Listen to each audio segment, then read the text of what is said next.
સુરતમાં સતત વધી રહેલી ચોરી સહિતની ઘટના વચ્ચે સુરતના ઉધના પોલીસે ઉધના રોડ નંબર 6 પર આવેલા ઈસ્ટર્ન એન્જિનિયરિંગ કંપનીની ઓફિસમાંથી લાખો રૂપિયાની રોકડની ચોરી કરી ભાગી છૂટેલા 3 રીઢા ગરફોડ ચોરોને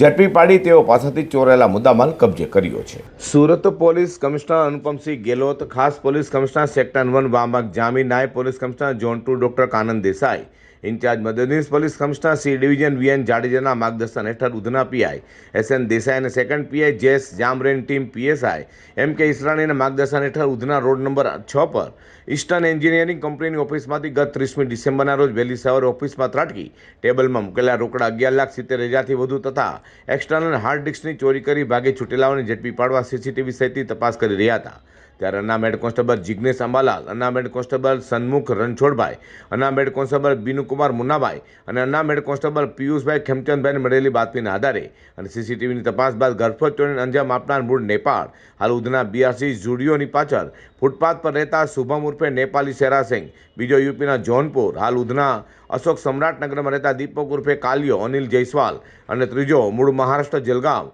હાલ ઉધના મઢીની ખમણી સાથે દાગીના નગરમાં રહેતા આનંદ ઉર્ફે લક્કી રાજુ સોનોને ઝડપી પાડ્યા હતા। પોલીસે આરોપીઓ પાસેથી ચોરેલા રોકડા 11,70,000માંથી 6,05,000 કબજે કર્યા છે। જ્યારે આરોપીઓ પાસેથી અન્ય રૂપિયા રિકવર કરવા પોલીસે વધુ તપાસ હાથ ધરી છે।